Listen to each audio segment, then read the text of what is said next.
and starting trouble, and thanks for meeting me and doing this interview.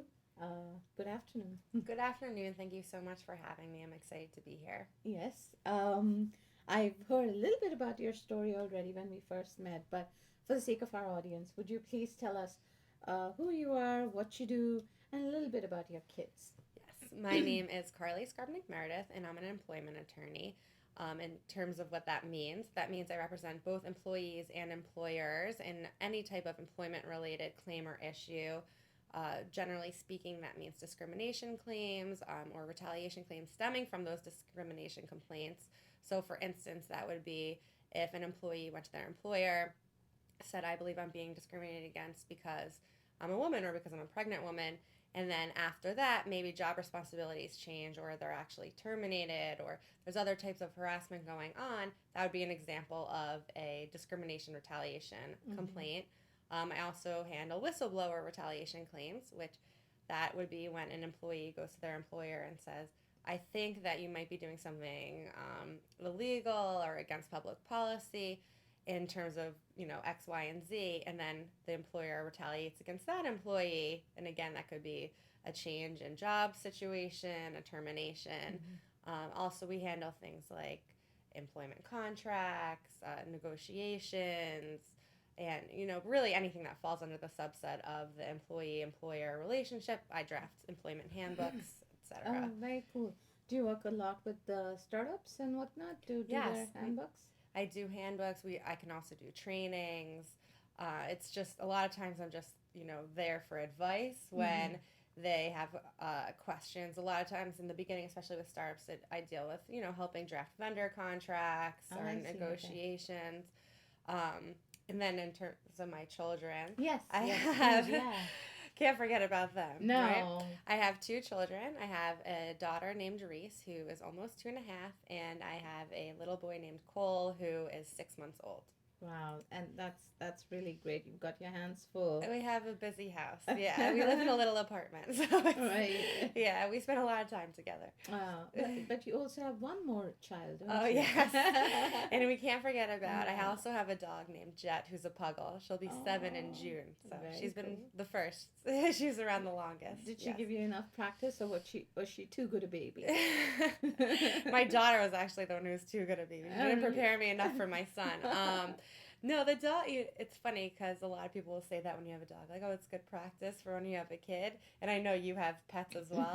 And maybe it's a good transition because it does teach you to be less Right. selfish. Yes. Your universe isn't just about you or your significant other. But it's definitely different, right? The dog is a lot easier. She's the easiest. Yes, yes. It's the honeymoon period of Yes. parenthood. Yeah. You just know that you have to come back home on time to walk the dog, but otherwise Right. everything is Exactly. just the same. They can babysit themselves almost immediately. Yeah. So that's a big difference. But so very interesting that you seem to have a very active career, and having two kids is no joke by No. any means. So where was your career at when you first became a mom, and did you have to change your path, adjust it a little bit? Where were you at, and what thinking went into your future path? Right. I am currently 32 and my daughter's almost 2.5. So we were at the point, in our lives where, and we had been married for a couple of years, so we had wanted to have a child. And when I became pregnant, I didn't actually slow down. I kind of went in the other direction. I started heavily networking. And after I had my daughter, even while I was on maternity leave, I tried to keep the relationships I had already built, Right. active and alive. One of the things that I still really try to do is just try to get my name out there, try to meet people. Right. I love networking. I love meeting people. That's why I think what you're doing is such a wonderful program, networking group, whatever you want to define Right. it.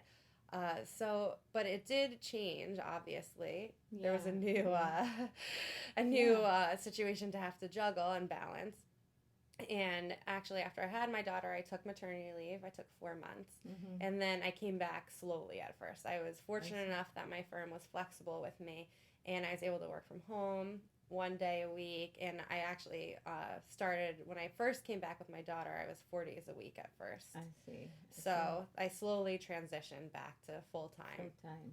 And then, sorry, so you said a couple of things. How do you manage? How do you manage to network and everything as a new mother? Do you have a great support system?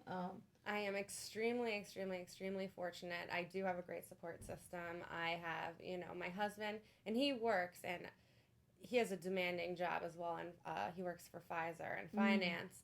And so he has, decent hours, but Pfizer's also a wonderful company, and they do allow flexibility. But more so than him, because he is working 5 days a week, we really rely heavily on our families. Both of our mothers watch. That's our child care. Either my mom or his mother watches our children during the week while we're at work. So it's extremely lucky in that sense. It still requires juggling, though, because our mothers are older, and it's a long day for them. As we know, handling 2 children is a lot of work. So in terms of, I can't stay out necessarily as late as I would get to used to, and it takes a lot more advanced planning if there is a late event that I, would like to go to, which, usually requires me asking my husband to make sure that he can get home to relieve whichever parent is watching the children that day. Right. So both your parents lived nearby then, I'm assuming? Yes, they live within, 30 to 40 minutes without traffic. No, that's true. It's a big factor where we are. It's a big factor. And then going into your second child, were there any learnings from the way you did things the first time around that you brought to your second child, or in terms of parenting? Yeah, or even the transition between, or the sharing between the work life and the parenting life. It's interesting because in a lot of ways it felt like starting from scratch, because I just was like, do I remember how to have a newborn? Do I remember how to swaddle? All these things that and I I practiced a little bit before the baby came, and then he didn't like a swaddle, of course, anyway, so it didn't even matter.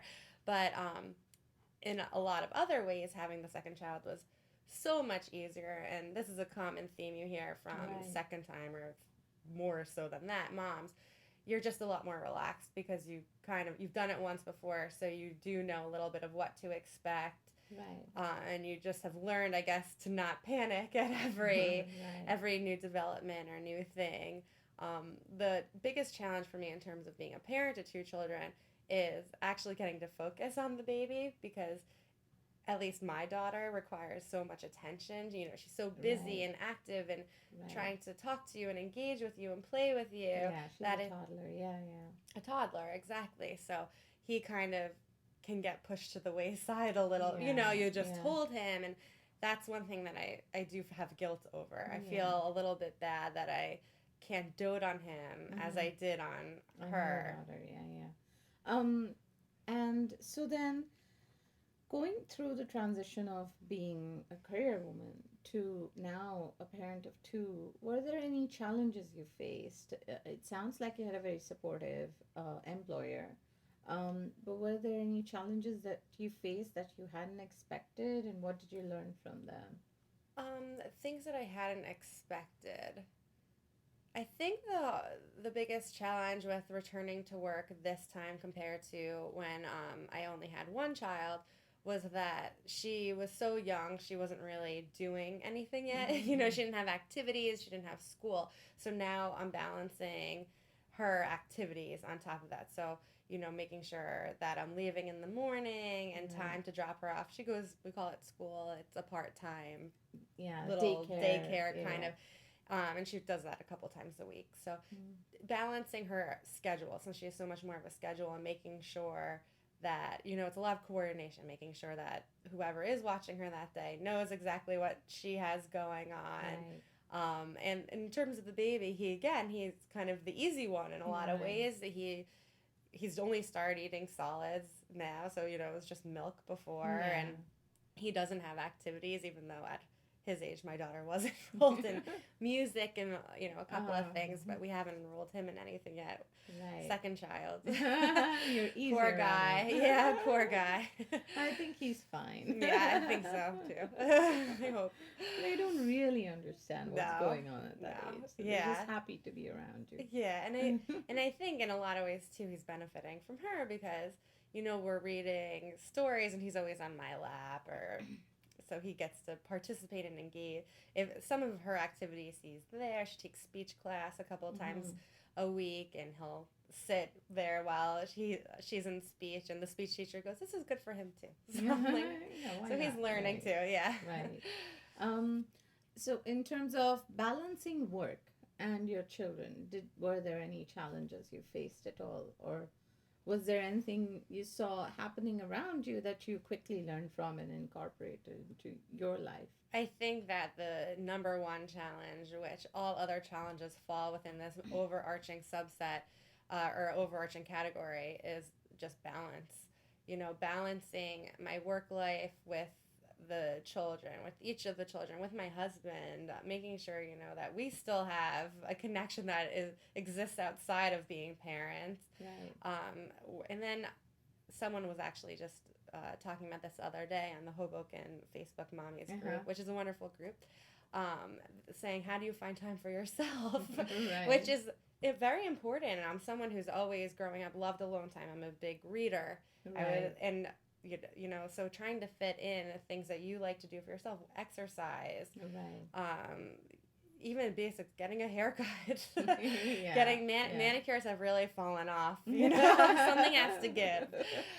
So Right. that, I think, the overarching idea of balancing and finding time for networking and my career and my family. You always I think you always have a little bit of guilt. Yeah. No matter where you are, Something you always feel like something's giving a little too much, and part of the challenge also then is not feeling guilty about it because you're right. doing the best you can and Right. everyone's happy and healthy. So Right. Right.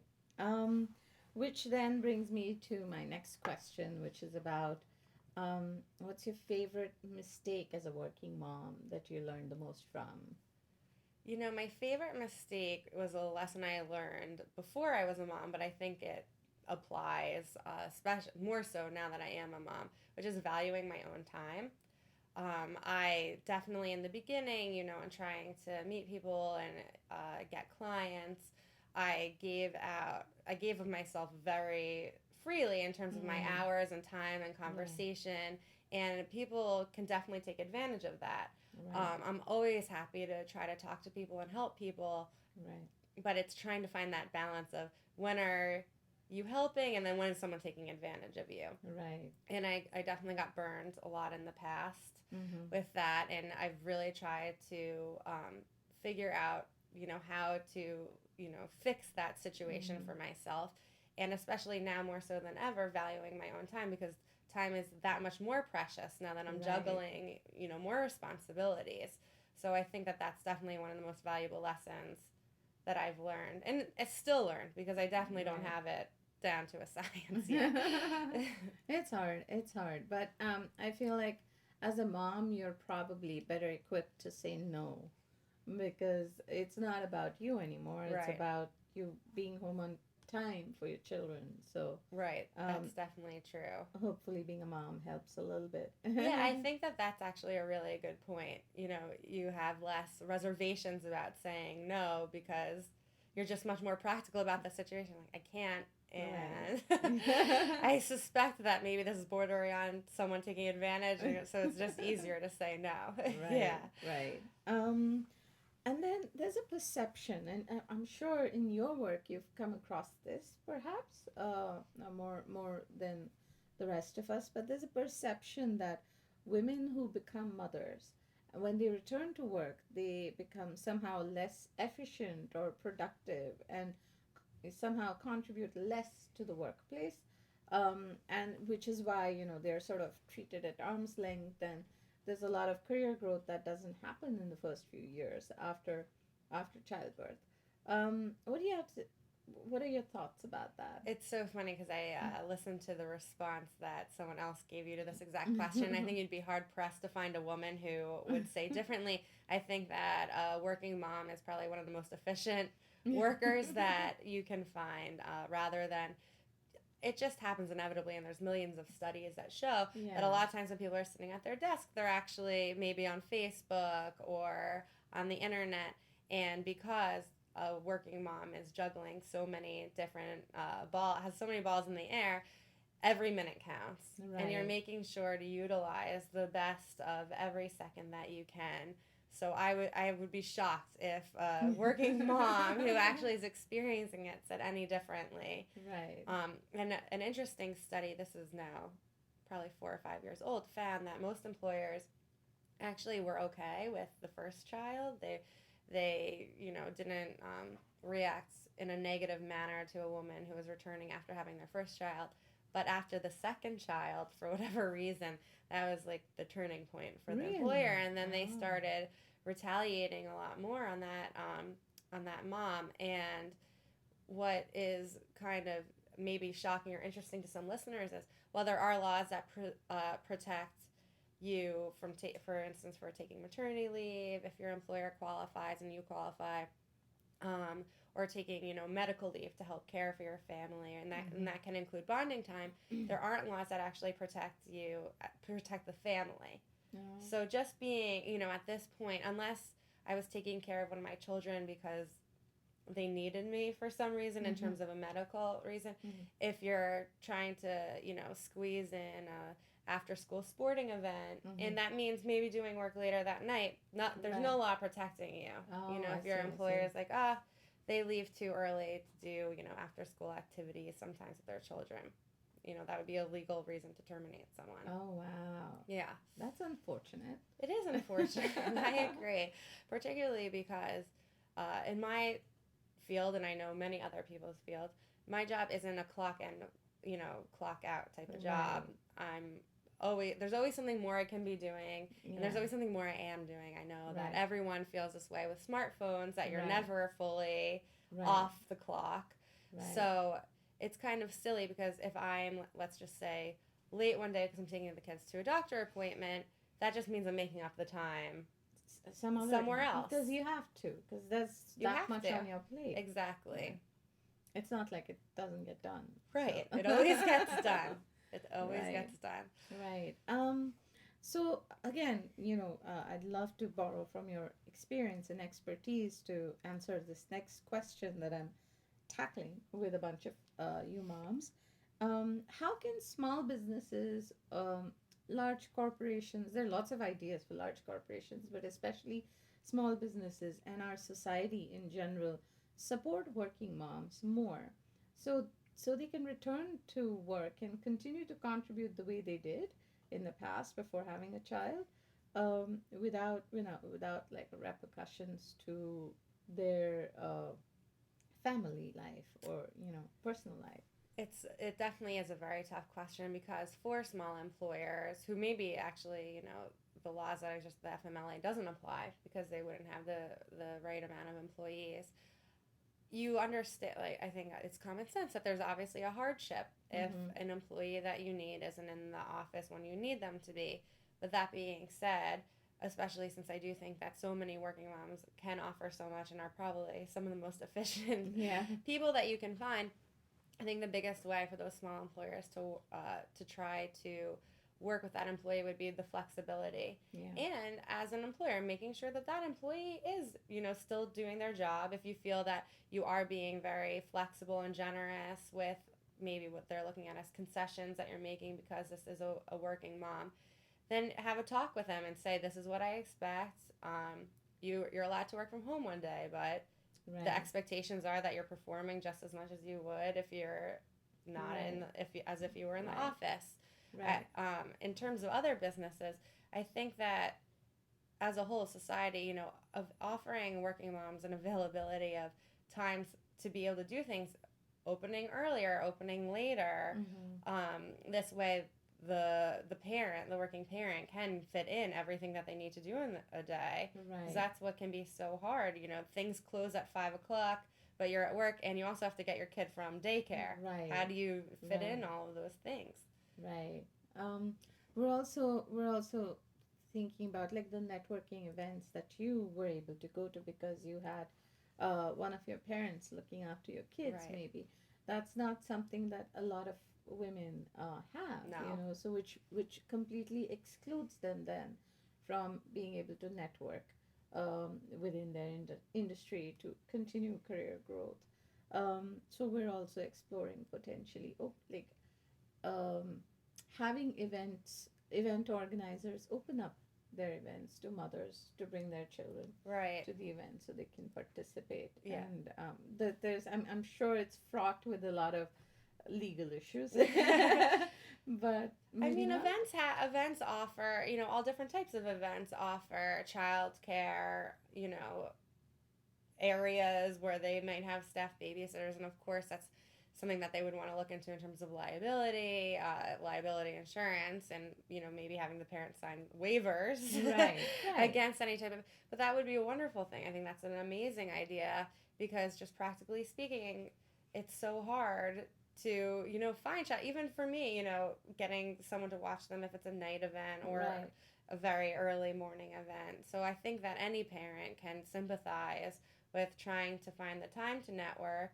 Right. And also, then you have that, what I was saying before, the guilt of leaving your children. So maybe you don't feel as Right. bad about it because you're taking them with you. Right. You know where they are. You can pop in Right. and see them. How long are the networking events anyway? Right. And then this way Right. you have them in the travel time too. You can hang out with Yeah. them in the car or whatever your Right. mode of transportation is. So I think that would be a great idea. I know a lot of exercise classes are offering childcare. Yes, So I've seen them. it's definitely feasible. It's definitely Feasible, a good yeah. idea. A lot of daycare centers as well offer what they call, I forget what the term is, but essentially backfill. So you don't have to be enrolled in the daycare, Right.